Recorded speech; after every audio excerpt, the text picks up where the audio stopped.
Hey everybody, Leah Slaughter. Hope you are having a great day. We decided to change this to a live class. That way we can have an interactive Q&A. And so I'm so glad that you could join us today at this link. So before I get started, as always, we are going to talk today about our best recommendations and guidance based on years of experience, investment property ownership, and ownership and operation of a real estate firm. Of course, there are no crystal balls in this business, and so we do the best we can to guide you both with our own experiences and knowledge, but also with the professionals that we trust.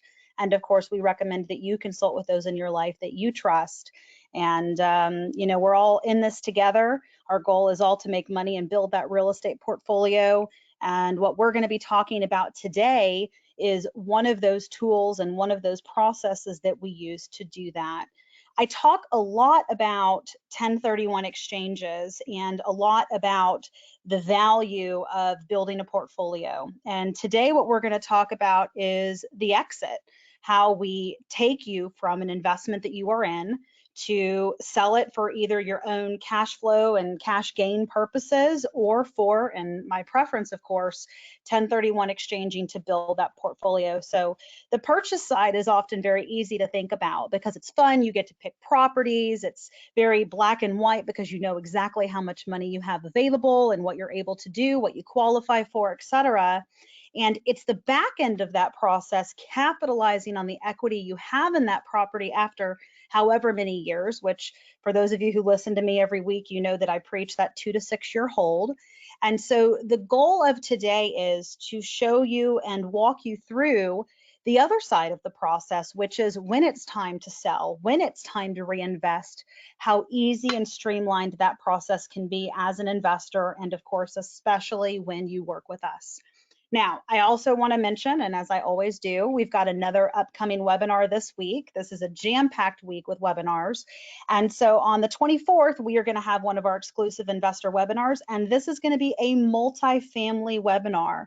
So we're going to have a lot of small multifamily buildings, some with great value play potential. And so that's certainly something that I would recommend attending if you are looking at the exit strategy of selling an investment property, which is what we're discussing today. So first and foremost, Will, thank you so much for doing this with me today. It's great to have you on for once. Of course. So for those who don't know Will, he's been with us for over 5 years, and he's a pit bull. I say he's kind of in my image in terms of how he negotiates, and it's great.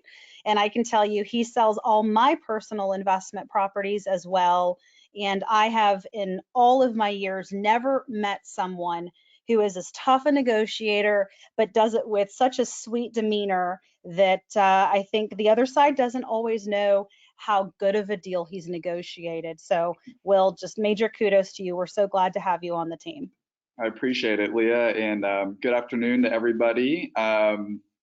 Leah found me when I was a young 23-year-old after a couple years at Keller Williams, working as a 100% commissioned agent. And I knew within about 5-10 minutes of talking to Leah that I wanted to be a part of, her business and her company here at OmniKey, and it's been a great 5 years, and I look forward to the next 5 years. Me too. And the thing I always joke with people, so Will is married to a woman named Leah too, and she's as strong-willed as me. So he's got the work wife and the home wife, and they're both Leahs. So you really got the best end of that deal, Will. I really did. So the first thing I want to talk about as we kind of go into this process is what the advantage of working with us really is, because I think, at the end of the day, there's thousands of agents who can sell properties, and there's thousands of agents who maybe know how to do it well, and probably for every one that does it great, there's probably 2 or 3 that do it poorly. And I think that one of the things that sets us apart is the investment minded way that we do everything. So, Will, let's start with the advantage of working with us and through your portfolio with us to liquidate these properties. Definitely, and like Leah was saying, our bread and butter is working with investors. Sure, we'll branch off and help people that have kind of lived in their home for years sell their homes every now and again, but that's really kind of what we do best. And so that really sets you up to know that you're working with a team here at OmniKey that understands kind of the ins and outs of, investors' needs, whether that is the 1031 on the backside, or making sure that if we're selling a property that's tenant occupied, that we kind of have that process down pat. And like it says here, we do a very high volume of transactions yearly. I kind of joke with people that we cracked the top 10 and transactions in Dallas County. We were 8th in Dallas County last year for all realtors in DFW for volume of transactions, and that was just Dallas County. I mean, obviously we sell throughout the DFW metroplex in Houston, San Antonio, Austin, and a couple other sub markets. And so, when you're working with myself and our team here at OmniKey, that we have that experience to really position yourself well. So I think that's really important. And we do have a kind of an in-house pipeline of buyers and investors that we can, while we're marketing and trying to sell your property on MLS to get as much eyes, and eyeballs on the property as we can, we're still marketing them to our in-house investors and buyers to see if it's a good fit for them as well, which is a nice perk working with OmniKey, because we have those relationships with investors around the country and around the world, frankly. A lot of realtors and brokerages can't offer that kind of off-market ability as well. We do have a big team here in-house in OmniKey. I think, Leah, what are we up to on the in-house side? I mean, I think we have close to 15, 20 guys that can get out to our properties here, throughout the metroplex for anything that's needed quickly. And then, of course, we do outsource things like, AC work or, electric, plumbing, things that our in-house team cannot do. And we've built those relationships over the years and have a great team of outside vendors outside of OmniKey too. If, I have a house right now that I'm selling that needed a foundation quote. My foundation vendor got out there the next morning, which is fantastic turnaround time. And then the best part was, and why we trust them, they sent me a quote saying no work was needed. And I'm sure you guys know that can be rare in the world of foundation. A lot of these guys work on commissions, and they'll say that peers are sometimes needed when they're not. And so those kind of relationships are really invaluable for yourself when you're selling, because my client was anticipating having to spend a couple thousand on foundation, was thrilled when that wasn't needed. So that's a nice recent example of kind of our relationships really helping out. And one thing I do want to add is, at the end of the day, it's about the entire experience. And so there's a lot of moving pieces when you're selling an investment property. And the point of some of this is to go over how we manage those pieces and how we look at both sides of the coin to determine what the best option is. And sometimes I find that agents who don't really specialize in the investment market, they will over recommend and over upgrade a property where you're really not going to see the return. The one thing about our market right now being so hot and so high and such a shortage of inventory is that there's really not a significant difference in your sales price between over upgrading and presenting a clean, up-to-date enough property. And so if we go back 4 or 5 years, there was a huge difference between a property that was okay and a property that was great. And in most of these suburban FHA type neighborhoods, we're just not seeing that difference. People are paying top dollar, and especially investors that are not working with companies like us that are really mitigating to make sure that the returns make sense. And so ideally, when we go for top dollar, that's not going to be a fit for most investors, because that's not going to be a return that we're going to buy into. But it's not just our investors that are coming to us, it's investors from all over the world that are looking to source inventory to put their money somewhere that it's safe, unlike, in their opinion, the stock market or whatever it may be, and also playing the exchange rate game, which is a big game for our international clients. And so just because it may not be a fit for are quote investors like many of you attending today, that doesn't mean that it's not a fit for other investors who we send deals to, and the wholesalers and the big groups that we work with, and all of the there's so many pooled buyer groups right now coming out of China and out of California. And so there's really two sets of investors we're talking about here that we're marketing to. It's our in-house investors and those that we help do this process, but then it's everybody else who we don't sell to as buyer agents, but that they come to us looking for deals on the exit strategy. And so again, a lot of moving parts. Leah is 100% correct. Over the last couple of years, like she said, almost less is more nowadays. I've really seen in the last 12 to 18 months as well, some of these national investor buyers, and these aren't just local wholesalers that send you those mailers, every week that I want to buy your house, cash offer. Those are always, significantly lowball type offers, but we're seeing more and more recently these national investors that are sending me cash offers. And what they do is they have built-in rehab budgets of around $20,000 to $25,000 built into their offer.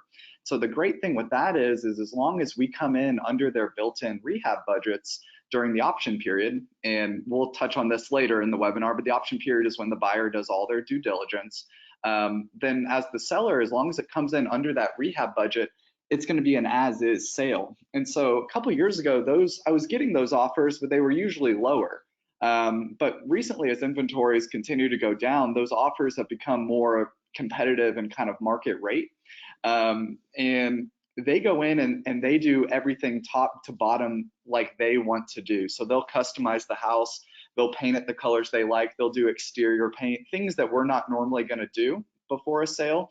They'll go in there and do it. So that kind of speaks to Leah's point that if we went in and kind of over upgraded these homes, then they're not going to, a lot of these buyers that are buying cash and buying them as is, they're not going to be able to customize them the way they see fit. So that value add that you think that you're adding to the house, a lot of times for buyers, they like that clean slate. They like to be able to pick out the materials after closing. And so you're almost hurting yourself when you think you're helping.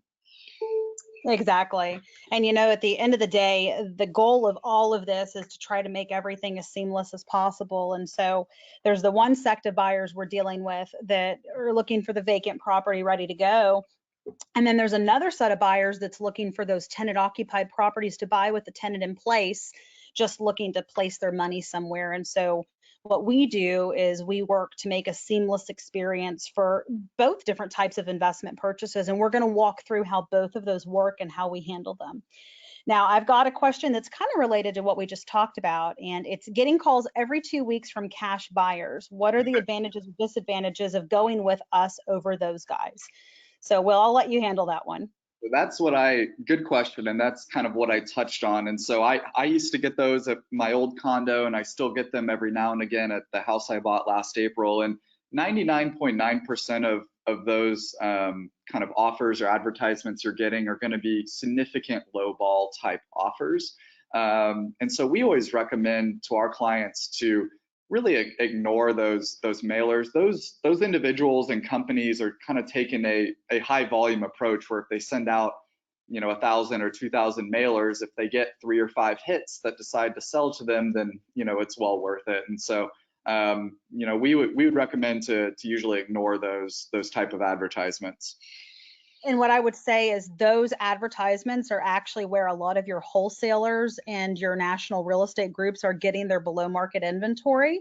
And then they are in turn reselling it back out. So that tells you the type of spread that they have to be able to do that. As a matter of fact, most of your wholesalers, including a lot of the ones we work with, it's those direct mail flyers that actually get them all of their inventory to sell. So interesting, but that's actually where wholesalers get their leads from. And again, of course, as always, questions can go in the question box and we will get to those as we go. So Will, let's talk a little bit about the sales process and how this works, because for a lot of people, and as you know, it can be really kind of overbearing and concerning to think about all the different parts and things that go into the sales process. And so one of the things that I think we do great of really is managing that process and hand-holding every step of the way and doing the majority of the legwork. So walk me through what it's like to sell a property. Definitely.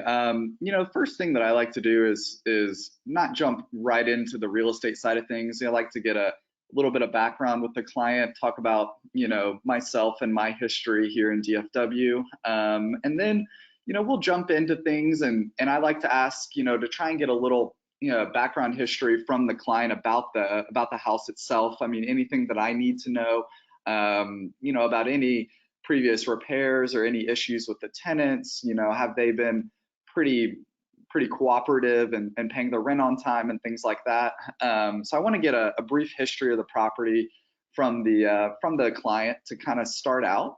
And then once I've kind of making sure I'm not missing anything on the background of the property from the client, we'll jump into what we call a CMA, which is a comparative market analysis. I'm sure y'all have heard that real estate buzzword. Different agents have different approaches on how to run a CMA.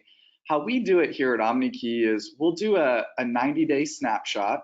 So we'll go back 90 days and we'll look at every active, so a home that's on the market without a contract, active option, so a home that's currently under contract, but they're working through the inspection phase and negotiating repairs. We'll look at anything pending, so anything that's through the option period that's still waiting on the appraisal, and any solds within the past 90 days. We'd like to stay within a quarter mile of the subject property, and really within that quarter mile is we want to stay within the same neighborhood if we can. I don't like to jump outside of the neighborhood just because, as y'all know, once you start comparing neighborhood to neighborhood, it can be a little bit of apples to oranges there. But it's really dictated by how many comparables and kind of the market data that we see. And so if I'm only getting 1 or 2 comps within the last 90 days and they're not necessarily in the subdivision of the subject property, we can expand that out and go to 120, 150. I've even gone sometimes to 300 days if it's a tough property. So the more unique the home, sometimes we'll have to go out a little bit farther. But yeah, and then we'll use that data obviously as the primary tool to come up with what we think your home is worth. And so we'll have that strategy, and I'll kind of go over that with you over the phone. And then I'll of course follow up with an email with that CMA so you can see the data points that I'm seeing as well. A lot of times clients will call me back after getting the CMA and say, well, Will, yeah, I looked up on Zillow that house and I agree or I disagree, or let's talk about that. And I love those conversations. I mean, pricing homes, it kind of sounds funny. That's one of my favorite parts of the job, because we can really put our heads together and figure out what we think a good price will be. And so that's the first part, and kind of the main sales discussion strategy there is getting that CMA taken care of. And then we'll talk about, well, what's the best way to get you top dollar and kind of the least amount of time and hassle possible? Should we wait until it's vacant to sell it, or should we go ahead and list it tenant occupied? And so that's a conversation we can have. Most of the time, owner occupant buyers are going to pay more than an investor buyer. That's just common sense. An owner occupant's going to look at it from in a more of an emotional standpoint. They're looking at the room like, this is where my wife and children will be sleeping, as opposed to an investor is just looking at it from a spreadsheet standpoint, and there's no emotions involved. But often, I mean, not often, but I'd say maybe 20, 30% of the time, the rent is high enough where it makes sense, and we can sell it to an investor for either the same or close to the value an owner occupant buyer is going to give us. So that's a discussion we can kind of look through as well. And that's the good thing is, as being an investment company, we have a very good idea of what an investor would pay for a home, which I think is another thing that kind of separates us, like we talked about in the last slide, from some other brokerages. So those are some of the conversations we have. Our main kind of strategy usually is if we decide that an owner occupant buyer is going to be the route we want to go, we'll try to get the house listed about 60 days out from the lease end date. So that way, that gives me about 3-4 weeks to try to get the property under contract. You factor in, about a 30 to 35 day close. And your dream scenario is the tenant vacates and your new buyer closes and moves in right after that. So that under that model, we've really done a couple things. We've limited your vacancies. We've kind of really either cut down or eliminated your potential make-ready costs by getting the new buyer moved in and closed right after the tenant vacates. and really kind of eliminated your hassles while still getting you top dollar.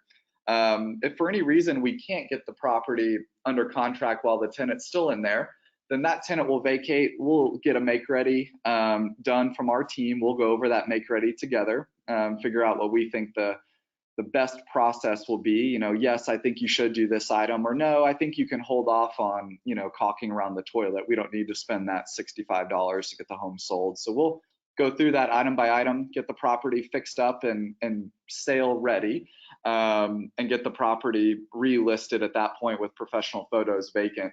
The good thing is in this market and with our low inventory and with it still being a seller's market, a lot of times we're able to get properties under contract tenant occupied. And so we're not having to spend the extra time, money, energy, and effort on going through that process once it's vacant. One of the tactics that we also use is if someone is concerned about vacancy and they're not ready to give their tenant notice, but they want to test the waters, sometimes what we'll do is as we approach the last 60 to 90 days of the lease, we will go ahead and put the property for sale and start showing the property, but we actually allow it to roll over month to month. And we can just notate in the listing that tenant has to be given 30 days notice or 60 days notice or whatever it may be. And so for those that don't want to risk a vacancy, that's always an option as well. And typically the tenant does hang out. Typically they do wait and see. And oftentimes those are the ones that truly convert to a tenant occupied sale when you might least expect it. And so that's one tactic that we can use as well, especially when we're dealing in a situation where the rent rate is right on that cusp of whether or not some of these investors from outside OmniKey might be okay with a little bit lower return because of, again, trying to get top dollar.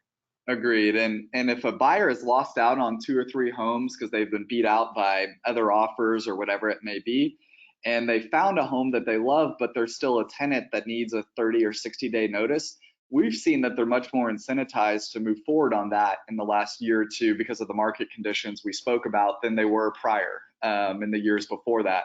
And so that's kind of been an avenue that some buyers didn't want to go down, having to deal with the tenant or put on their property management hat and give notice after closing or things like that. But more and more we're finding kind of the market dynamics lead us to some of those buyers that are okay with kind of dealing with that scenario that Leah just described. Yeah, definitely. And the one thing to keep in mind, just for clarification, is when you sell a property, it is sold subject to whatever lease is in place. And so when you sell the property, that lease goes with the property and the buyer must absorb it. And so that is why the tenant has to be dealt with as part of the sale process, whether they're going to remain on as a tenant with a new buyer or whether we're going to get them out or go to this month-to-month option. Definitely. And so yeah, let's keep going through the sales process. So we'll talk about and run that CMA like we talked about earlier. And then usually I laugh. One of the first questions I get is, Will, what are the costs associated with selling? And so I want to briefly touch on that. So you'll pay a buyer's agent 3% here in Texas to bring a ready, willing, and able buyer to close and fund on the transaction. Every now and again on some of those national investor cash type offers that we're seeing more and more recently, I've actually had 2 in the past 7 to 10 days, they'll lower their commission to 1%. But that isn't something that you should expect or kind of factor into your models or spreadsheets. Most of the time it is the full 3% to a buyer's agent. We charge 2.5% for our property management clients. So we'll discount it from the 3 to the 2.5 for our current property management clients. And so you're looking at 5.5% in commissions. And then I tell all my clients to factor in another about 2%. Sometimes it can be a little more, 2.25 or 2.5, but around 2 to 2.5% for all other closing costs. And your biggest seller closing cost is going to be, well, besides commissions, of course, is the title insurance. That's usually a little bit less than 1%, about 0.7, 0.8% of purchase price. So I tell people on a $150,000 priced home, you're looking at about $1,200 to $1,300 in your title insurance. And then if you have an existing survey on the property, which you would have received if you did not pay cash, then you would provide that to me and you would save not having to get a new survey ordered. That's about $400 to $500 And then there's always other miscellaneous closing costs on a real estate transaction. I mean, I joke everyone kind of gets their hands in the pot there at closing, but your doc prep and your other title fees round out for the rest of that 2% outside of the commission. So about 7 to 7.5% for all closing costs. And it's my job as your agent to try to get the buyer to cover as many of those closing costs as possible. If I sense a little weakness or think that we can get the buyer to pay for the title policy, I'll jump on that. Usually our best success in getting the buyer to cover that big closing costs in that title insurance or title policy is when we get multiple offers. So if we don't go under contract within 7 to 10 days, usually that's considered a seller paid closing costs. But again, we try to get that number as low as possible. And usually we're closing timeline wise about 30 to 35 days after execution. I will say this year, and the appraisers want to blame COVID. I don't know if it's that or just general market dynamics, but closings are taking a little bit longer. I know Leah's seen that too. We're seeing more towards like 35 to 40 days. I fight like all heck to get it, within the 4-week timeline, but just to be honest and transparent, we are seeing appraisals take a little bit longer in today's market to occur, and lenders are behind, it seems, with not only their workload, but some of they always seem to blame COVID. I'm not sure if that's the exact reason, but all in all, I'd say 35 to 40 days is more of a appropriate timeline. Yeah, and the one thing that I will say is because rates have been so low, there is a record number of refinances as well. Yeah. And Yes. the refinances are actually what's driving this appraisal problem. And so unfortunately, yeah, the market is hot and everything's selling like crazy. And then you pair that with this massive refinance boom. For those of you that attended our class talking about 1031s, we went over some of the statistics of how many mortgages have refinanced and are now backed mortgages. The numbers were astonishing. And so that's actually what we're seeing on the appraisal side. I have an appraisal on one of my deals that they were 4 weeks out from being able to visit. And they even offered a bonus and incentives to be able to take that when they send it out to the appraisal group.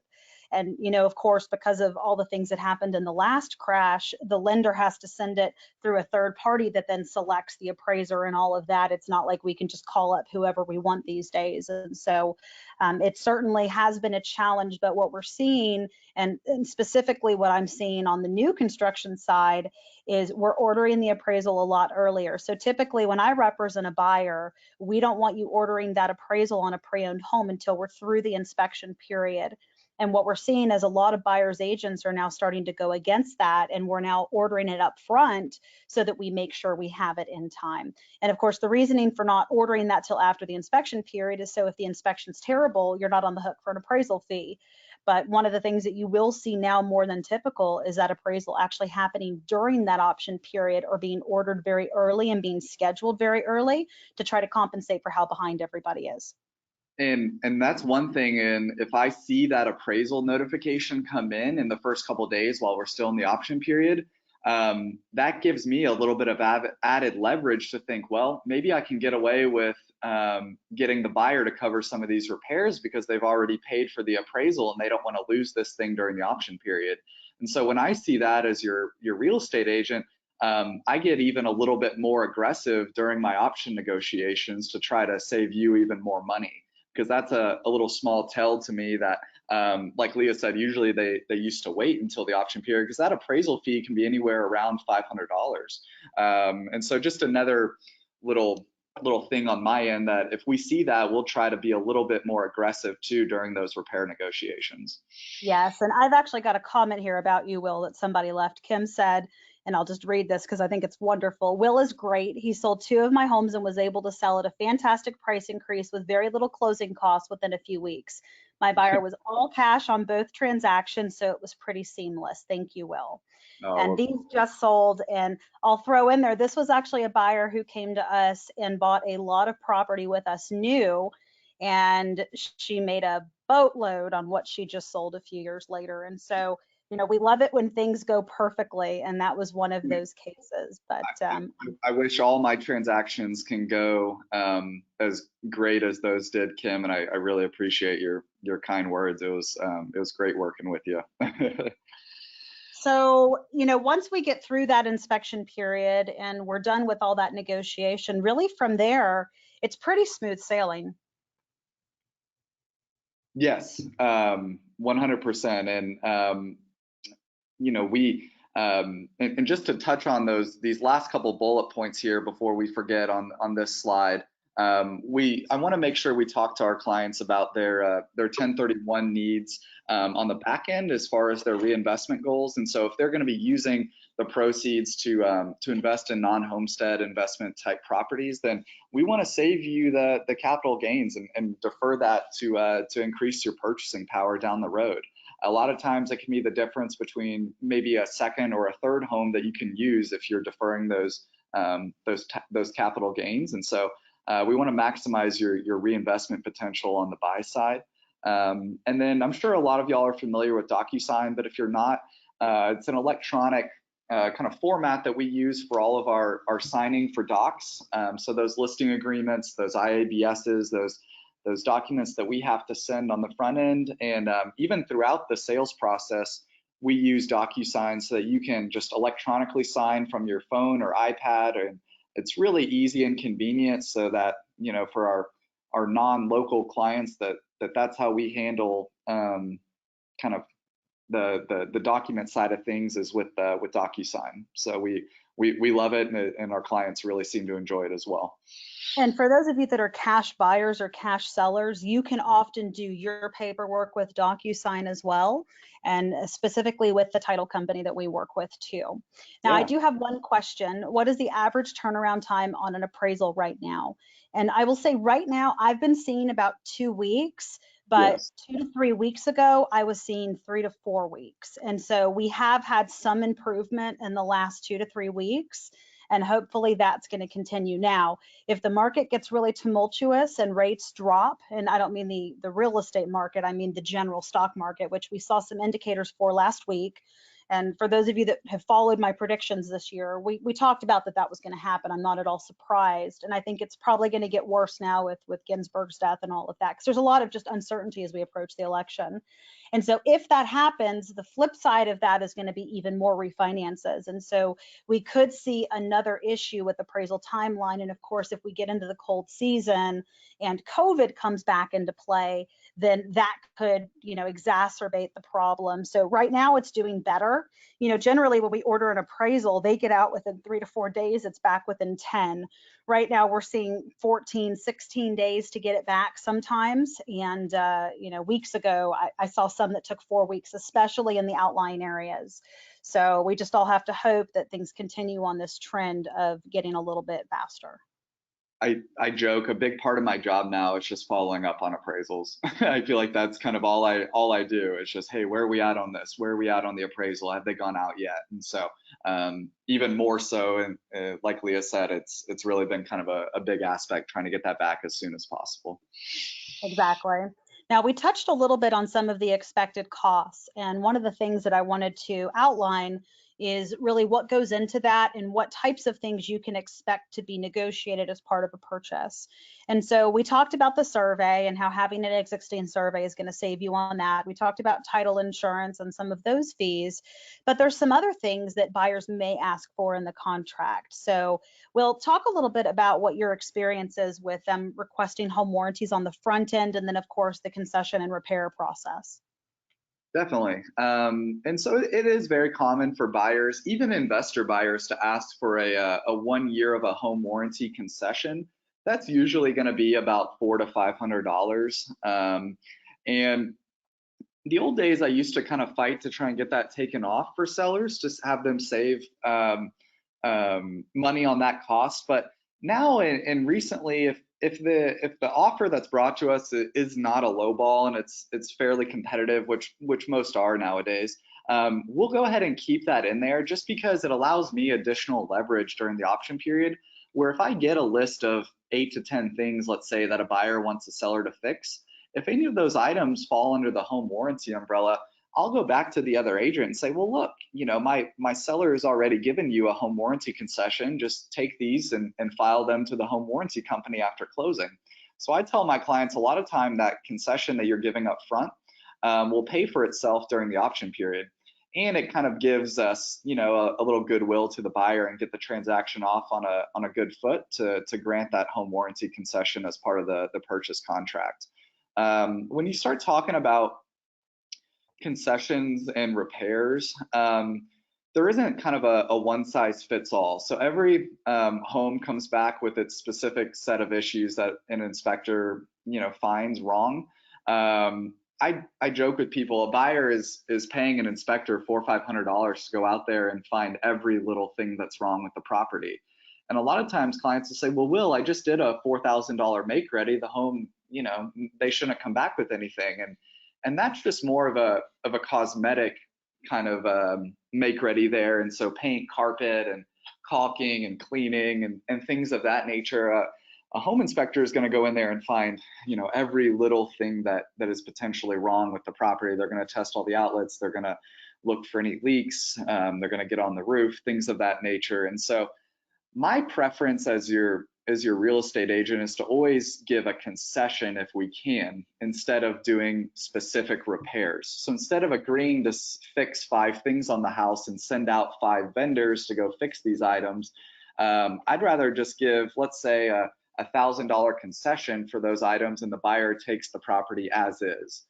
And the reason for that is a couple things. The first is, my least favorite thing in this business is arguing with a buyer or a buyer's agent on what's deemed repaired or not. So back in the day, and I've seen this numerous times, we go out there to send a contractor to fix an item, and then let's say we have a very picky first-time home buyer and they're doing their final walkthrough a day or two before closing, and they don't like how the repair was done.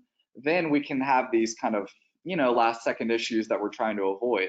And so just giving a blanket concession obviously eliminates that, and the buyer can pick out their own vendor and get it done exactly to their liking after closing. The other thing is it usually saves you money, not having to pay service calls, send out vendors. They go out there and you can send out a vendor to do a specific AC repair and they might find other things wrong. And so I found it's just quicker, easier, and a lot of times cheaper to go the concessions route. Some buyers are going to be picky and they don't want to deal with that. They want the property to be fixed prior to move-in. They don't want to hassle with that. But I'd say about 70 to 80% of buyers are okay with the concession route. And so that's a big thing during the option negotiations, because a lot of inexperienced agents will just agree to the list that the buyer sends over and say, yeah, these are deficient items and they need to be fixed. But you'd be surprised what some strong negotiations, haggling, whatever you want to call it, can kind of get done at the end of the day. How that concession is applied, it can either be applied to the sales price, so we can discount the sales price, or, and more commonly, it can be applied to the closing costs, so the buyer's closing costs. Buyers usually prefer it to be applied on the closing costs just because that's an upfront savings. Bringing the sales price down $1,500 changes your monthly payment over a 30-year loan, maybe pennies a month. And so that upfront savings is more consequential for a buyer. So that's usually the route that they'll go down. The last thing on that is, if we're talking a large concession, maybe $4,000 or $5,000, you just have to be wary that if the property does not appraise, you are still on the hook for that closing cost concession. And so that can kind of sting if you do have a larger type concession and it doesn't appraise. And so if we're start getting into maybe, like I said, over $3,000, $4,000, I'll try to get the buyer to take some of that off on the sales price and only some applied to the closing cost concessions. That way we want to protect and insulate you from potentially a low appraisal. We talked a little bit about commissions as well, so I don't think we need to kind of go over that anymore. Closing cost assistance, this is important. So I want to touch on this for a minute or two. It is fairly common for the lower type price points, so under 200,000, but you really see it more under 150, 160, is a buyer is, your typical buyer is going to be more in the FHA type financing, just because there's a lower threshold for the down payment. So your buyer that's putting maybe 3.5% to 4% down, and they need some help with their closing costs. And so they'll come to us in paragraph 12 of the purchase contract and ask for you, the seller, to offset some of their closing costs, maybe $1,000, $2,000, $3,000. I actually just closed a deal where we sold the house to the tenants and they needed all of their closing costs covered. So it was about $6,000 in closing costs on a $200,000 house. And myself and the seller were a little bit nervous about doing that, but the home closed earlier this week and everyone's happy. And so I like to prep my clients, if we're selling in those price points, just to expect that. I'll of course try to get those closing cost assistance removed, but sometimes it's a difference between a want and a need. Does the buyer want the closing cost help, meaning they can still close without it, but it would just make things a little less stressful for them to have a little bit of room and margin, or do they need those closing costs to be able to close on the house? And so I'll speak with the buyer's agent. Sometimes I even talk with the buyer's lender, because the lender's information is provided on the buyer's pre-approval letter that's sent to me along with their offer, just to get a feel for, if they want or need those closing costs. And that is fairly common on, like I said, some of our lower price points homes. So that's something to expect. Agree. And, one thing that I will say, and I think I mentioned this in the beginning, you're a pit bull when it comes to negotiation. Some of the houses that I brought you to sell, you also list much higher than perhaps what the comps dictate. And we've been very lucky and very fortunate that our market has done so well. And you've got such a reputation with these cash buyers that often we can even get appraisal things waived. And so, it's very much case by case, and each property is a little bit unique. I'm pretty sure that one you were just talking about was our murder suicide house. And so I remember that one well. And so, at the end of the day, all of this is tailored based on the property. And so I say that to say, if you have a property that it's been a headache for you from day one, you've owned it for 15 years, you inherited it, you've had nonstop problems with it, it's in a really bad part of town, that's going to be handled a little bit differently than, say, a 2-year-old home in a great neighborhood that's, top dollar upgrades and finish out in a very easy area to sell. And so there's a lot of tailoring that happens, and that goes into play with your closing cost assistance and your concessions. And then a lot of people come to us with properties that we don't yet manage, and they've just found us and they need help. So we're known as the fixers. And so, we tailor the situation to that. And so if you have a property that does need a lot of work, you don't necessarily have to do that work. Will frequently sells properties that maybe they need foundation repair, they need roofs done, they need these things, but either the owner doesn't want to put the money into it or they don't have the ability to do it.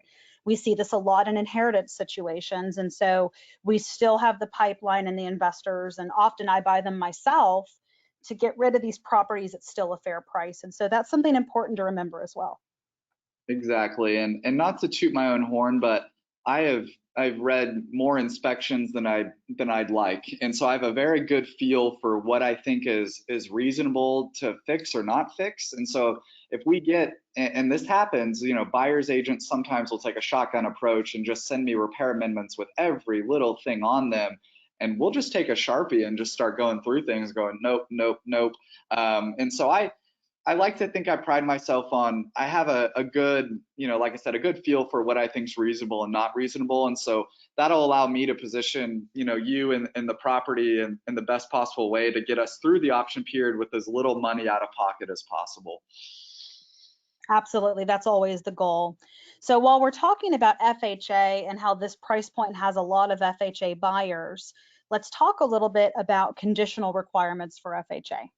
Yes, and like Leah's talking about, so the majority of your buyers under 200,000 usually are going to be FHA. So there's conventional, FHA, and then VA buyers. But like I said, most of them are going to come in through that FHA lens, and they are a little stricter on some of the lender required repairs. And so we'll see Really, roof and foundation are the big two that they want to make sure are in, acceptable condition.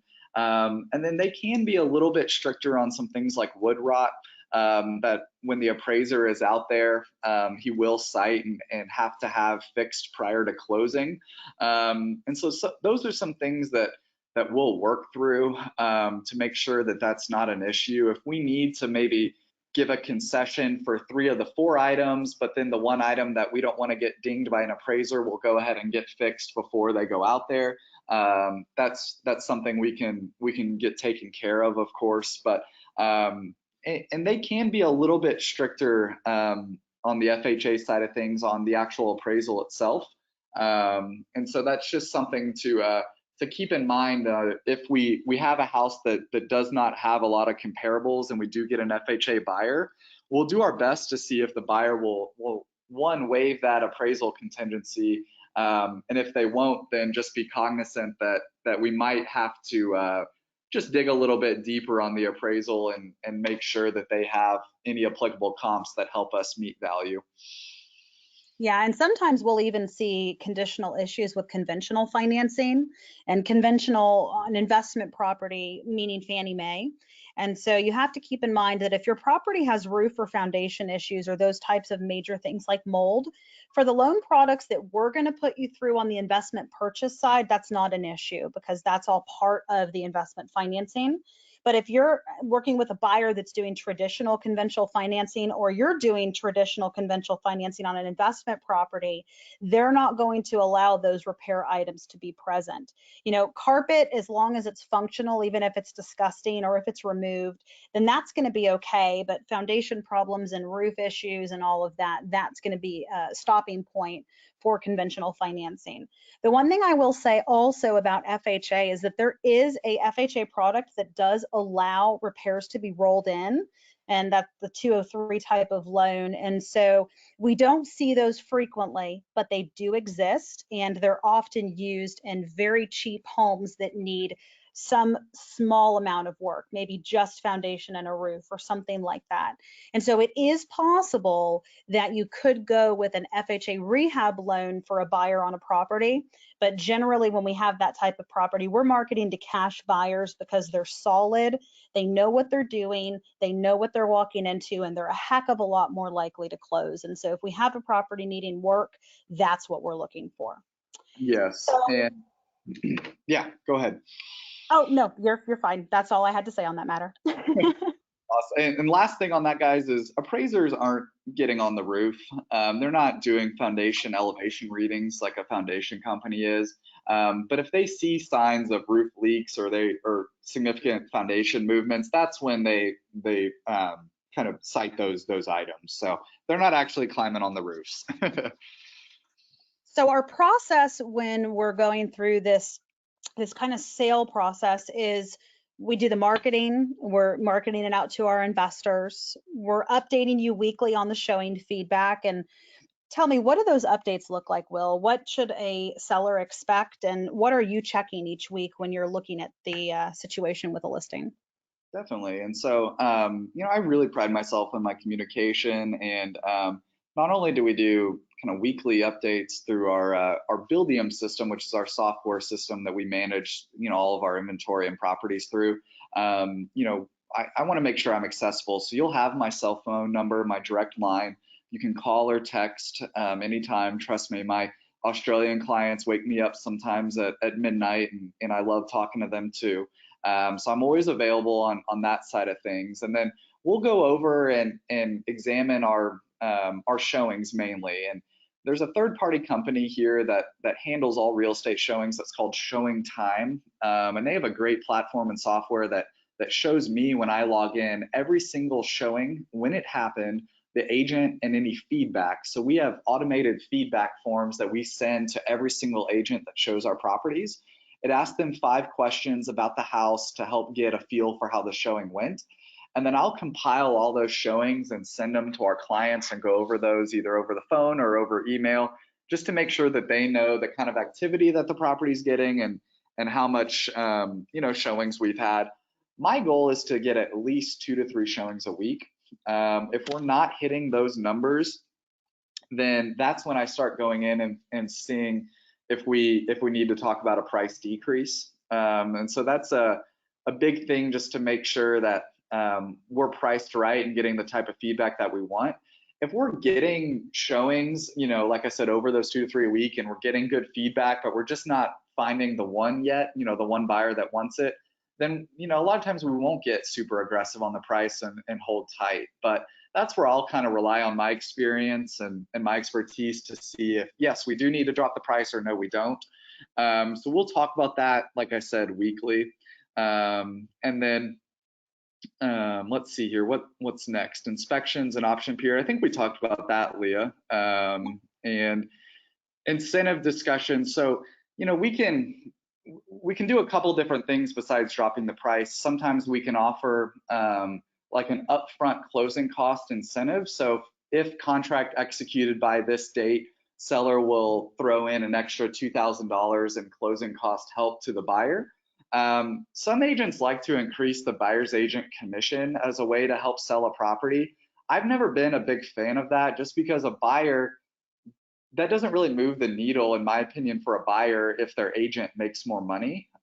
They want to save, or have some sort of incentive, not have their agent get richer. And so that's something we don't usually do too much, but we can go in and offer a closing cost incentive or drop the price. And then moving from there, we go into the appraisal period. And right before we get to closing, you'll set up your 1031 exchange, if that's what you're going to be doing, to keep those proceeds protected and tax deferred. And of course, we make all those connections and handhold that process with you. And then we move to the simple closing. And so really, it's a very simple process, and we handhold you through each step. And as your portfolio grows and you follow our model, you're going to have more and more of this process. And the nice thing is it's the same every single time. And so it's something that once you've done it one time, kind of like buying an investment property, you're a master at it, and you know how the game works and you know what to expect. And, as long as, and the best advice I give people is go in with the right listing at the right price in the beginning, because otherwise you're going to be following your heel the entire time. And so we spend a lot of time in the prep phase and getting ready. And those are all things that we do to make sure that the listing is as effective as possible, and to make sure that we know exactly what we need to do to make sure the property is ready. And so before Will's even on with you, Will has already looked at the property. He's already done his research. He's already viewed walkthroughs if it's a property that we're managing, so that he knows exactly what he's discussing with you. And so that is certainly something that we really pride ourselves in, because this is our bread and butter, not just for all of you, but also for me personally, and Will personally, who also owns investment property. And so, this is our bread and butter. This is what we do. Now, I do have a question. What is a reasonable option period to make sure the inspection is properly done? And before we answer that, one thing I do want to say is our responsibility is not to the buyer. It's not our job to make sure they have enough time. Our job as the listing agent is to make sure that you have the property tied up for as short as possible. So Will, what do you typically recommend? So I see mainly 7 days, where a buyer will say, we only need 7 days to do all of our due diligence on the property. If it is a hot property and we have other offers, I can usually get it down sometimes to 5 days. And then on the multifamily side of things, usually sometimes 10 to 14 days, depending on the amount of doors, is pretty common. And then my pet peeve is sometimes buyer's agents will send me a long repair list like the day before, the day of option period ending. And so if we need to do a short, maybe 1 to 2 day extension, that is somewhat common, just depending on how quickly the buyer gets their inspectors out there. But it's my goal usually to get it all wrapped up in about 7 days. Yep. And what I do on the purchase side with you all is a little bit different. It's very property dependent. And so typically you're going to see something a little bit longer on those properties, unless there's a reason why we're not particularly concerned, like it's a brand new property or it's one that we already manage, we're already familiar with, that type of thing. But our goal on the listing side is to do as short an option period as we can negotiate for the most amount of money, because remember, they're going to pay you for that unrestricted right to terminate. And typically what we're going to see on for an example, a single family home is going to be somewhere between $100 and $200 for that option period. And if they terminate during that option or inspection period, you get to keep that money, and that is your payment for allowing that option period. And a very important note is if the option fee is not paid within the time outlined in the contract, if they don't get it to us fast enough, they actually lose the entire option period. They don't get to have one anymore. And so you hear us when you're a buyer of ours, we're get that overnighted, get it overnighted today, make sure it gets there. This is why, because the consideration for that option fee is actually what makes it valid. Now, moving on, let's talk about vacant sales versus occupied sales. So, well, let's start with vacant sales because there's going to be a lot of repeat between the two. But walk me through how you handle these investment sales if the property is vacant at the time we are listing it. Definitely. So if it's vacant, we'll send out our make ready team to go walk the property. They'll bring us a thorough and detailed make ready quote with anything and everything that they found deficient at the property or that would need to be brought to me as your agent. We'll go over that together, like I touched on earlier, and item by item, and I'll give my recommendations on what you should and shouldn't do. The real balancing act is to try and find that sweet spot of the lowest out of pocket while still getting the maximum amount of resale on the back end. So we want to spend as little as possible to make as much as possible. And like we touched on too earlier, we don't want to go in and do full scale renovations and put in backsplashes and chandeliers and things of that nature. We really try to keep it as focused as possible and kind of limit your out of pocket costs there. Once that make ready is done, I'll go walk the property just to make sure everything looks perfect and up to my standards. And then I'll send out our professional photographer to get beautiful listing photos. OmniKey will cover the cost of those photos as part of our kind of commitment to getting it sold. And then usually turnaround time on those photos are about 24 hours. Once I get those photos, I will input the property on MLS and set up showing time. That was that third-party vendor that we talked about that facilitates all the real estate showings. I'll input everything and come up with a beautiful description for the property. I have some clients that want to write their own descriptions, and so that's fine too. I'm welcome to any input there. And we'll get the property on the market. And then really that's the exciting part is once it's listed, then we start monitoring showings and feedback immediately. And a lot of times I can get a good feel for kind of the first couple days and the amount of showings if we think it's going to sell, really quickly or not, and kind of already see where we're headed on the listing. Once we start having showings, I've always been told that if the house shows well and you're priced and priced right, in the first about 8 to 10 showings, you should get an offer. And so if you're not getting offers within the first about 8 to 10 showings, then we can go back and kind of figure out what's wrong or any tweaks we need to make. But once we start getting offers, I'll of course send those over to you. We can go through that contract page by page and answer any questions you might have. And get a game plan together on how we want to counter those offers. And that's where you'll of course kind of be relying on my expertise and my experience to on how and exactly how we should counter. And then once both parties have agreed to any revisions on the contract side of things, we'll get it sent over via DocuSign and go under contract. And then once we're under contract, that's immediately, like Leah was saying, when the buyer will drop off their option and earnest money. Option money comes to us at OmniKey, and then we'll send that out to you. That's yours to cash or deposit. And then the earnest money, which is usually right about 1% of purchase price, will go to the title company, and they'll hold that in escrow there. And that's what kind of locks up the property for a buyer, is once they deposit that option and earnest money.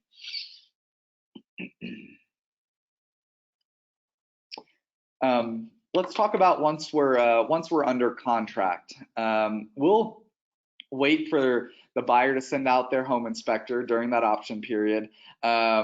We talked about this earlier, but I always like to have the concessions instead of doing actual repairs. We'll coordinate the appraisals and make sure that's all ready to go.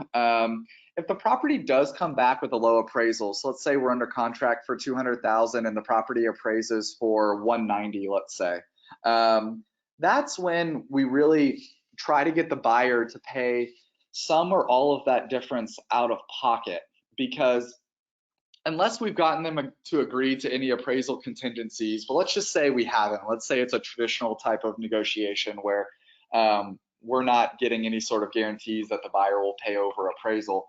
The buyer can terminate and get that earnest money back if the seller does not agree to lower the sales price to the appraised price, because the lender will only lend on the appraised price, not the sales price. So I kind of joke, some people view it like you have to sell a house twice in Texas, first to the buyer up front and then to the appraiser. So under the scenario I just described, let's say we're under contract for 200,000, the property appraises for 190. I'll go back to the buyer's agent and say, look, we still feel like the property is worth 200,000. So do you, clearly, or else you wouldn't have brought me a contract for that price. We would like the buyer to pay the difference out of pocket. Most of the time, the buyer is going to refuse to do that, just because people don't want to pay more for something than what a third party told them that it's worth, whether it be a car, a house, whatever it may be. And if they say no, then we'll try to get them to at least split the difference. So come in 50-50. So hey, bring 5,000 out of pocket, and that would bring us to 195. In turn, we'll drop it from 200,000 to 195. If they still say no to that, and they say no, we want the seller to drop the sales price of 200,000 down to the appraised price of 190. That's when we have to make a tough decision and decide, do we want to do that to get the house sold? And usually at that stage of the transaction, you're about a week or two away from closing. And so you can kind of feel like you're getting close. Or do we want to say no and relist the property? If it's an FHA contract, FHA financing, excuse me, not contract, that appraisal sticks with it, with the property. Correct me if I'm wrong, Leah, for 90 days, I believe. Sorry, I'm blanking on that.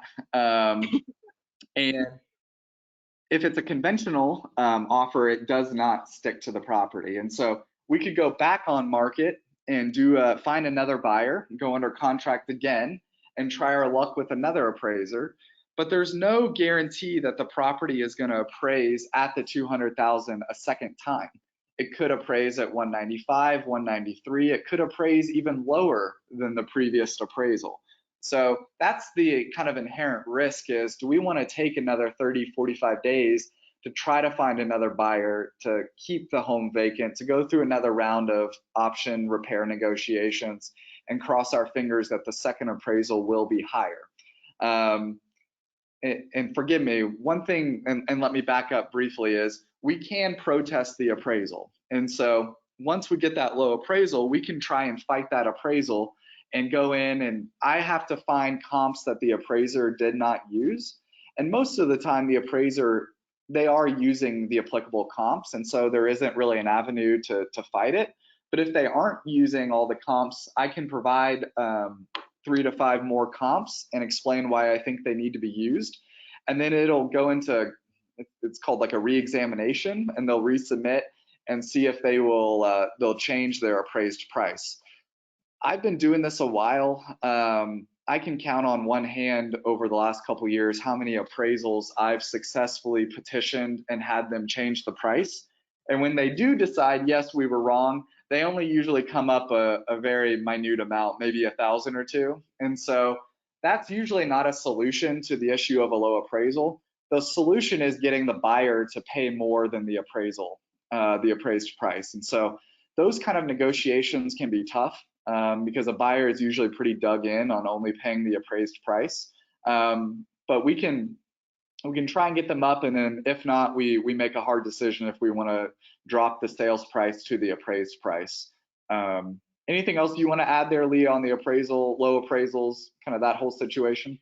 You know, the only thing I'll say is one tactic that I have used in the past is getting a second appraisal. And typically that's something that the buyer is going to do, and the buyer's agent and lender will fight for if they believe the appraisal is unreasonable. Typically when the appraisal is low, it's really not because it's not worth it. It's because either the market has gone up and all of the actives are selling for so much more and still pending, or it's because you just have a bad appraiser. I had one of my properties where it was just a bad appraisal, and this was one of my multifamily projects. And it just so happened that as part of my due diligence, I got a copy of the appraisal that was done by the previous client, the previous owner, when they bought the property. And the interesting thing was the appraisal that I got was that appraisal with just the name changed and the date changed. And, you know, certainly we don't typically get to see why the appraisals are done so poorly. In this case, I had the ammo to go back and say, this is ridiculous. It got to the same appraisal group because in this city, there's only a few people who do these appraisals, and they didn't update it. They didn't even use my scope of work. And they actually undervalued the property by over $300,000 to $400,000, so almost 50%. And so I say that to say, although that's not a very common situation, it does happen where you get a bad appraisal. You know, they are a trade just like any other trade. And just like you can have a bad plumber or a bad electrician, you can get a bad agent, you can also get a bad inspector, a bad appraiser. You know, there's bad seeds in every group. And so sometimes we'll get an appraisal that's just ridiculous. And in those cases, we'll often see a second appraisal be done, and the lender and buyer will do that because, again, these buyers, when, and especially in the market we're in right now, sometimes by the time they get to us and they're under contract, they've already lost out on houses and they become emotionally attached. They love the house. And I've seen buyers agree to do crazy things. I had a buyer recently be willing to pay almost $20,000 over appraised value on a property because they loved it so much. And so, you know, these types of things happen. And so I wouldn't be too concerned about appraisal issues. Generally, if you're going so far over the comps, you're already going to know it because we're going to have told you. And Exactly. so just keep in mind that we'll mitigate that situation as much as we can. But generally, if the appraisal's off, it's just a couple $1,000s.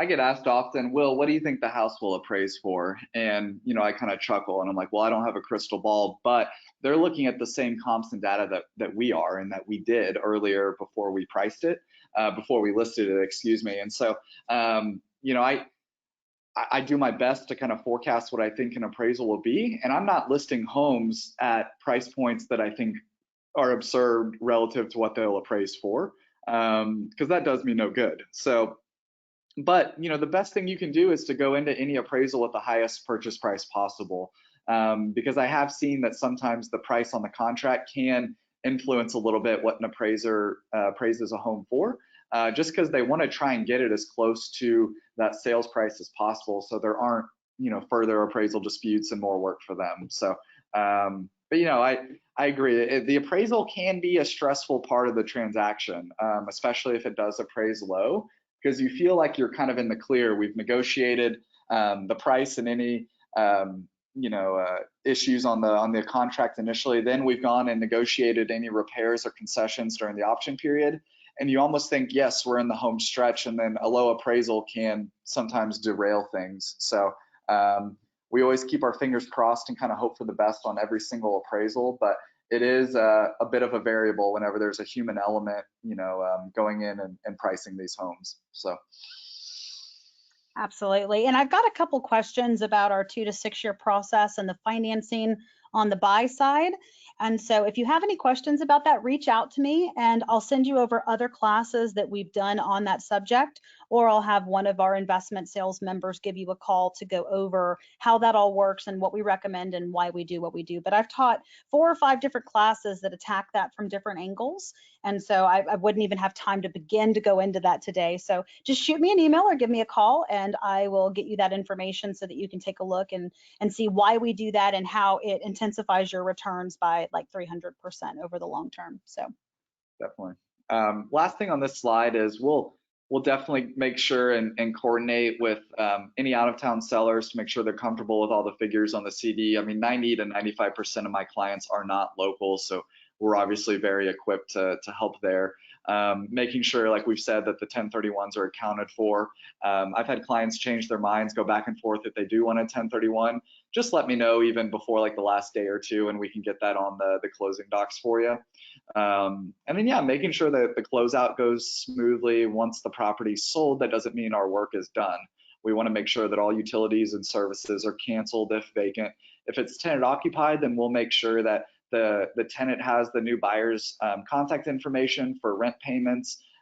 We'll make sure all security deposits and prorated rents are accounted for and taken care of, because of course you don't get any monies for rent for days that you don't own the property. So we'll make sure all the accounting and things of that nature are taken care of as well. Now let's talk about, speaking of rents, what it is to sell a tenant occupied property and how that process is a little bit different. Definitely. So a little more work involved, obviously, if we're selling tenant occupied as opposed to vacant, just having that human element there in the house.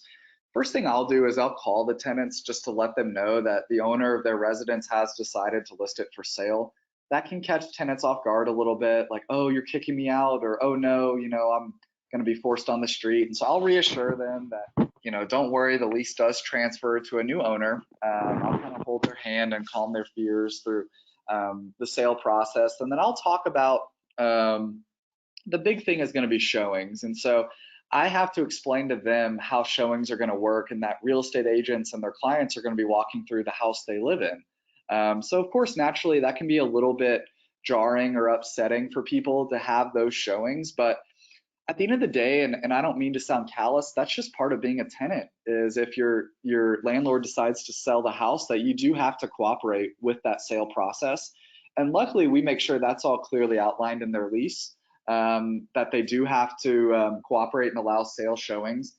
If they don't, it is in the lease that they will be fined for any declined showings or access that's not granted. But I don't want it to ever get to that point, because once we start fining the tenants and going down that road, you kind of lose them. And if a tenant wants to be really difficult and uncooperative as it pertains to the sale process, trust me, they can. I've seen it all. So I mean, tenants can allow the showing, but like follow the agent and talk bad about the house or make up issues that aren't necessarily there and things like that to help kind of torpedo the deal or the sale process. So I really pride myself on trying to get the tenant cooperative and kind of on the same team as us. And when I say that, I mean, the better that they keep the house presentable and cleaned up and in good showing condition, the sooner I'll be able to get it under contract, and the sooner all these showings stop. And so I try to kind of motivate them that way, to say, look, if you can keep this house in great condition, I promise I'll price this thing correctly so that we go under contract quickly. It's when the process starts dragging out and tenants have had showings for 45, 60, 70, 80 days that they really start getting frustrated. And so we want to do everything we can to kind of prevent that. Like we say in the slide here, it's not a lease violation to be messy, but I politely ask tenants to keep the home picked up so that we can get the house under contract as quickly as possible. If we start seeing feedback like dirty dishes in the sink and dirty rooms and home just not in good sales condition, then we can do our best to get the tenant to clean up. But of course that doesn't always happen. And so if we decide that, look, this tenant's just not allowing us to be in a position to get top dollar by how they're treating the home, and it's not necessarily tenant violations, then we can decide maybe to pull back or delist the property at that point. But that rarely happens. I mean, usually we're able to get the house in good enough condition, tenant occupied, to still get top dollar. We block showings before 10 a.m. and after 7 p.m. Tenants will receive a 2-hour notice either by text message or phone call. Most of our tenants decide to do text messages before any showing occurs. So that way there's not just agents or people just showing up at their front door knocking, wanting for showings, and the tenants have no idea when they are. So we want to keep them really involved in the process and communicated well with, so they don't feel caught off guard by any showings. If I have a tenant that's really wants more notice or has dogs and needs to get to the house to secure the dogs in the backyard or in a crate before showings, we can bump it up from 2 to a 4-hour notice. I just don't like to go too far over that 4-hour notice, because a lot of agents are or have a lot of showings throughout the day, and they need to go show the house now. They don't want to schedule it 4 to 8 hours or 24 hours in advance. And so we found if you up that showing notification time, you lose some of your showings, and so we don't want that. So normally 2, but we can go up to 4. And then we'll have, of course, a lockbox on the front door. So when an agent calls showing time and they give their license number and their brokerage, they get that lockbox code, and so that the tenant doesn't have to be there for showings. So that's the great part. I have tenants ask me, Will, do I have to be there for all the showings? No, absolutely not. And a lot of times they ask me if they have to leave the house for showings. Again, I don't mind if they do, but no, the first 1 or 2 showings might be a little awkward for them, just sitting on their couch while a realtor and a prospective buyer walks through the house. But I tell them that realtors show more tenant occupied properties, whether it be for lease or for sale, than we do vacant homes. And so it's a very normal part of our everyday job. And so after the first 1 or 2, tenants seem to get pretty used to that process. Agree. So really, once we get on the MLS, it's pretty much the same process. The real difference of the thing that we have to consider is photos. And for those of you that bring a property to us, you'll notice one of the first things we do is recommend professional photos while it's vacant. And the reason that we do that is by getting the professional photos up front before we ever put a tenant in there, we already have them ready to go for when we go to sell the property or release the property. And at this time, this is where that is so paramount. And so if there's a tenant in place when we go to sell the property and we didn't get professional photos up front for the first rental listing or once a make ready was done, then we're going to be taking photos with the tenant's belongings in place. And so we'll talk a little bit about the pros and cons of that. Yeah, I mean, I definitely always want professional photos if possible, but it's just not always doable if, like Leo said, if we have a tenant occupied house. And so we'll do our best to notify the tenants ahead of time, like, hey, can you pick up, and I'm going to be there just to snap some photos, either with my iPhone or with one of our cameras, their digital cameras that we have here in the office. And usually an investor, if we don't have professional photos, it's not a deal killer by any means, but usually having those professional photos just helps create, more of a dynamic first impression, which leads to more showings. But don't get me wrong, I sell many homes that don't have professional photos, but it is still a preference. Every now and again, if the photos we have or just the photos that we got are just not great, we can still send our photographer there to take photos while the stuff is there, as long as it's not just super cluttered. And so that's still an option at our disposal. But with our market being as strong and as hot as it is, it's definitely not required to have beautiful professional photos, to still be able to sell the house. Agreed. And one question that I do get a lot is there an option to sell the property with the tenant in place without having to do MLS and do the showings and do all of these things? And the answer is yes. If you have a property where the price you're looking to sell it for does make sense from a rent return to sales price amount, then yes, we can very easily market it just to our exclusive investors, never disturb the tenants other than for the inspections when it's time, or if the buyer decides to visit, and make it very seamless. We actually did one of these, what was that, Will, 2 weeks ago? Yeah, on Staples in Sherman. And yep, we put out a property. One of our investors was ready to sell that property. Great tenant in place. We had multiple people who wanted the property. They go very quickly. And so it's all about what the sale price is relative to the rent rate. And we do have clients who sometimes have, I see this a lot. You'll have a couple that owns rental properties, and unfortunately one of them passes away and the remaining spouse just doesn't want to deal with it. Or maybe they were handling it for their parents and their parents died and now it's an estate, so they decide to sell it. So it does happen where you've got a rental property that really performs great and it's a great rental property. It's not extremely common, but they do happen. And it's very, very easy to get those sold in-house to one of our investors for a seamless transition that does not disturb the tenant. And of course, if we put it out there and it didn't sell to one of our investors, because keep in mind, we have 1,000 investors, and so the pool is very large.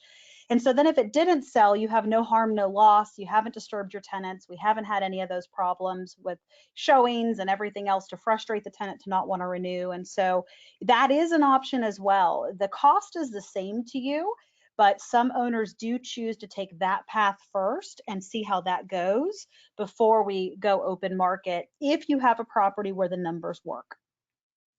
Exactly, and that's the big thing there, because our investors are spoiled. I mean, they're getting great returns on brand new construction with us, and so the numbers need to make sense for our clients. And so if we have a 1960s house that rents for 1,200 and my client wants 175, well, obviously our investors aren't going to be interested in that because the numbers don't make sense.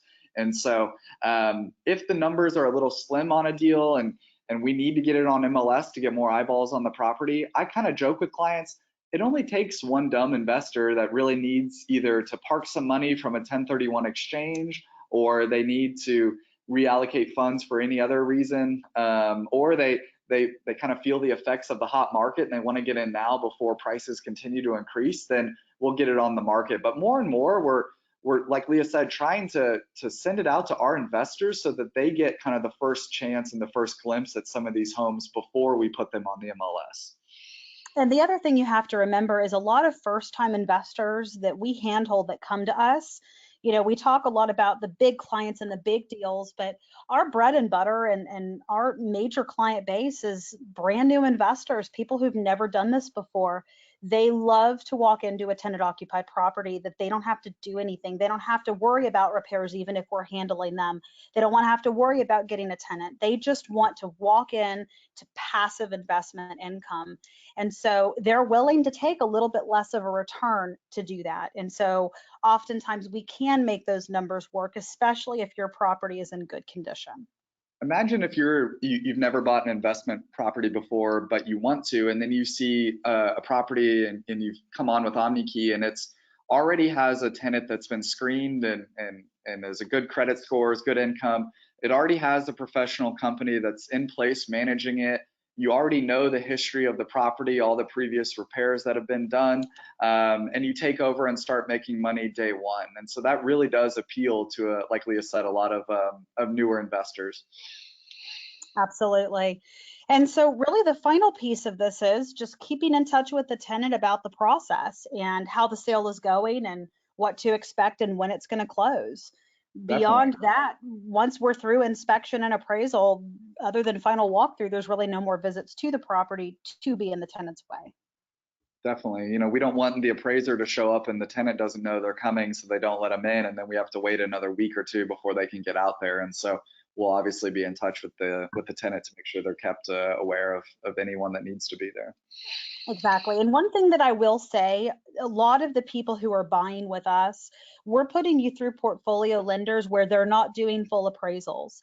And so it's not necessarily a given that you're going to have an appraisal on a property if you are the buyer.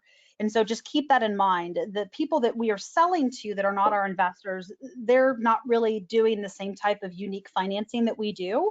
And so there will almost always be an appraisal and a finance deal there. But for most of our deals, like specifically the ones that I do and a lot of my investors do with portfolio lending, they're doing in-house valuations. We provide pictures and they never go to the property. And so it's even just one more step of not disturbing the tenant if we can sell it in-house as well. Or if it's something that you're buying, you can rest assured that that tenant is not going to be bothered as much if you're going with one of those types of programs. Definitely. I agree. And then as we mentioned, the security deposit and the prorated rents are transferred on the HUD if the tenant is staying in place. And if there's an issue with doing that with the lender or title, then we will transfer it internally out of the property management account. Or if it's remaining with us, we'll just move it from one customer to another. So two very simple, seamless ways to be able to take care of prorated rents and the security deposit. Now, what about if the tenant vacates at or before closing, Will? We talked about the example where the tenant's there during the sale process, but right before closing, the tenant vacates because we've given notice. So how does that differ? Yeah, and that can be a little bit tricky just because let's say that they have a lot of furniture items in the house and we go under contract, and then when they vacate, maybe some issues arise with condition of the carpet or the paint before closing, and the buyer does their final walkthrough.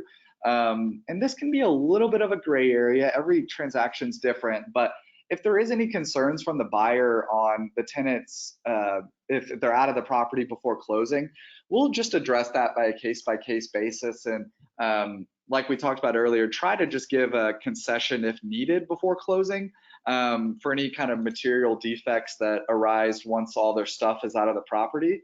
But usually tenants are incentivized to leave the house in good shape because they want to get their security deposits back. And so more often than not, we'll agree to maybe clean the carpets, clean the house. That is fairly common. Those two things, the house cleaning and carpet cleaning. Make sure the lawn's mowed, and that usually takes care of things prior to the buyer closing and moving in. We'll of course handle the security deposit itemization return in-house as it relates to that tenant vacating.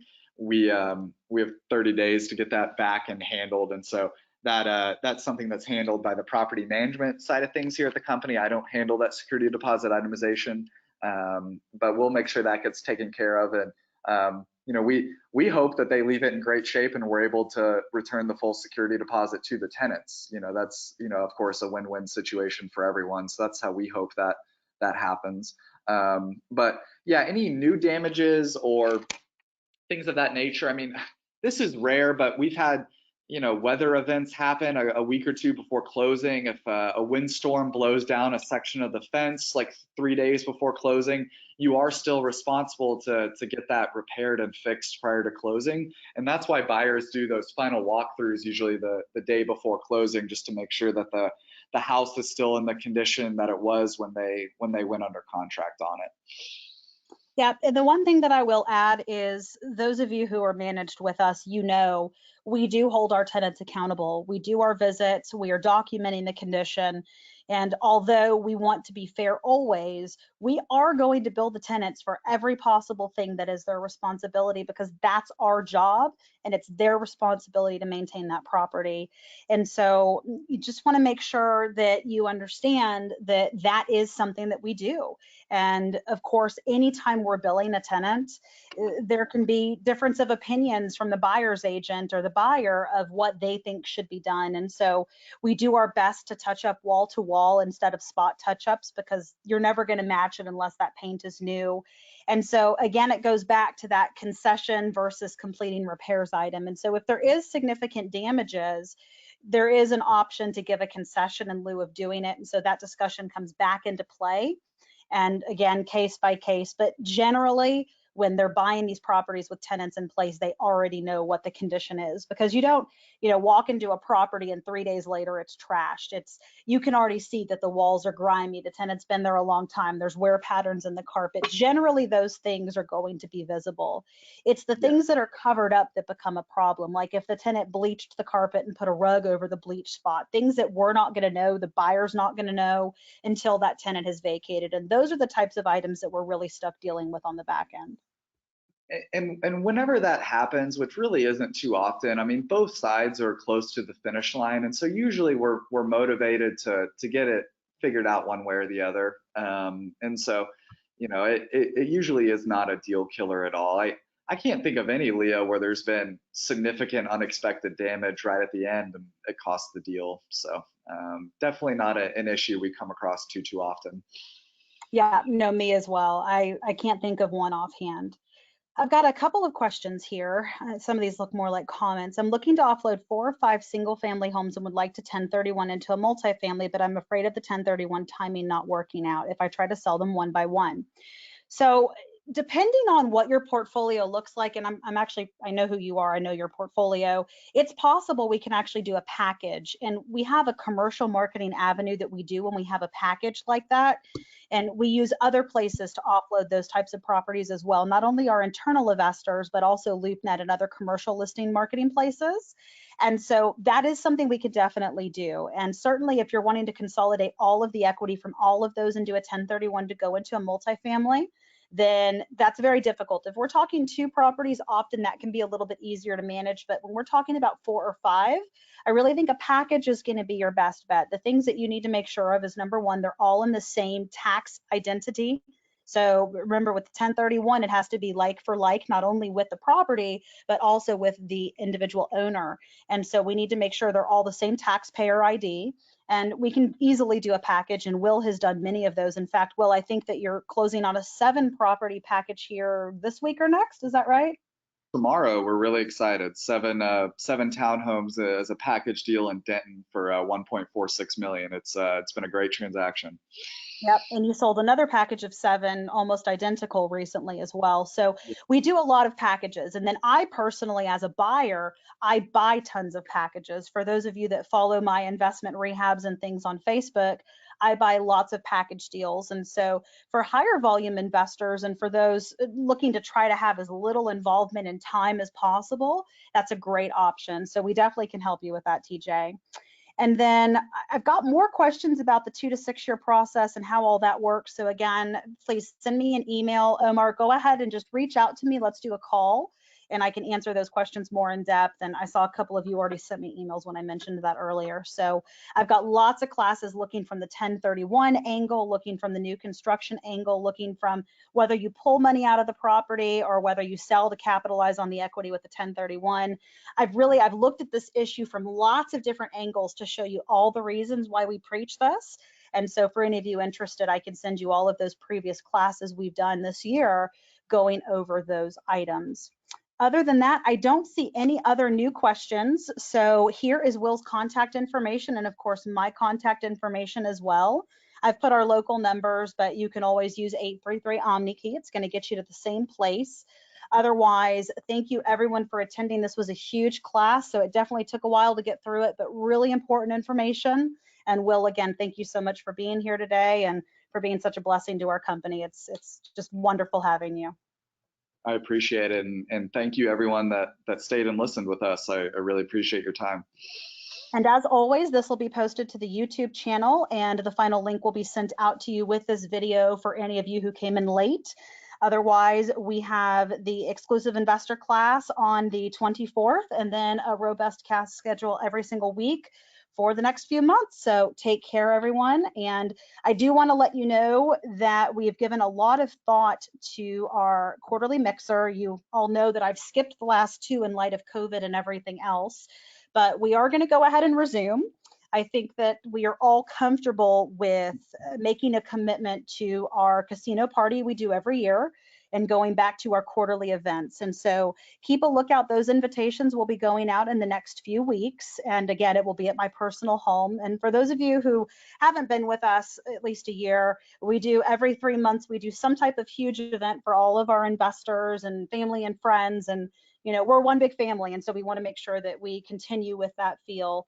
And it's possible we're going to do it outside in tents with heaters, and it's possible things are going to be so great we do it indoors, or who knows where we're going to do it. But all I can tell you is we're going to do it. So keep an eye out for those invitations, and we're so excited to get to see everybody soon. Everyone stay safe. We're not going to miss 3 in a row, 3 mixers in a row. No, we are not. I'm missing everybody too much. I'm not getting to hear all the the back and forth. So no, it's definitely been an interesting year. And it's funny, I look at all the things that have changed just in my life since all this started. And from my investment journey, really nothing has changed. And from my business journey, really not that much has changed, other than just a lot more moving parts because so many people are home. But when I look at the things that I miss the most, and I'm sure a lot of you can agree, it's just those relationships and the communication and the face-to-face. I was talking to Will today that I haven't barely even talked to you, and it's just we're all so busy in our day-to-day. So I'm really looking forward to kind of doing what I can to get everything back to normal on my end, and God willing, the cases continue to drop so that we can continue doing that. So keeping everybody in my thoughts, keeping our country in our thoughts as we approach this election. And I'll look forward to speaking with everybody next week. Otherwise, again, thank you all for attending, and we will be in touch soon. Thank you.